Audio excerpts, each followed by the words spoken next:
Just installed that plate the other day, but what I was going to show you in the car is my phone mount. So what we've got here is basically the Vion mount at the bottom. Obviously this is right-hand drive, but it's the same for left-hand drive. This thing here is a ball on one end and a ball on the other end. And then the top bit up here, this is by a company called Peak Design, and this is their latest generation wireless ball head charging mount. There's a USB-C port on the side, and then I've run one cable, plugs in there. As you can see, it tucks just behind this bit of the trim down here. And then at the moment what's happening is there is a cable at the back of my center console. I think it's that one there. And it kind of runs down this trim piece up underneath the dash down here. And it's like I got like a USB extender type thing. So there's two cables, there's an extender and then this little flex one. I think it is technically possible to run the cable through like in there, but it involves taking all the door off and I could not be bothered with that. But it looks pretty good. I think you can see the cable comes out there. There's a bit of a bulge, but when you close it down, you can't really tell. It looks pretty good.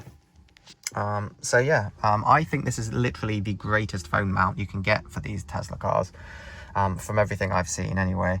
The Vion one's excellent, but I just want it to charge passively.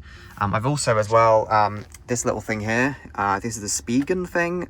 You can get the built-in extendable ones. The Spigen one, you have to provide your own cable, but I just bought some nice Anker cables, which have, and then Spigen thing comes with a little magnet thing, so you can kind of shove your own cables in, magnetize it in and close it. But I've got it set up so if I plug this in, it can extend over my steering wheel, plug into the phone, and I've even got this little silly Spigen Apple Watch charger, and I can tuck it behind there. It doesn't touch my legs or anything when I'm driving, and that will charge my phone a bit quicker than the wireless thing if I really need to get maximum charge. Speaking of as well, the Apple Watch charger and this little Spigen plastic pad that fits in, it lets you put your AirPods in there and charge it on the wireless thing built into the car, and then put an Apple Watch charger in, and then the cable runs down, and that might even be this other one that's plugged into the back. When I got it, I thought it was like kind of probably a gimmick and I would never use it. But turns out I've charged my watch a bunch of times in the car, and it's actually really convenient to just be able to stick it on there and it will charge. So yeah, hopefully this is kind of helpful. I've done a lot of mods to this. I'll just maybe show you the back before we go. Yeah, I've got my own little registration plate on the little air freshener, which is kind of cool. My seats have the BAME hacks on. That's what the car's called. And if we look at the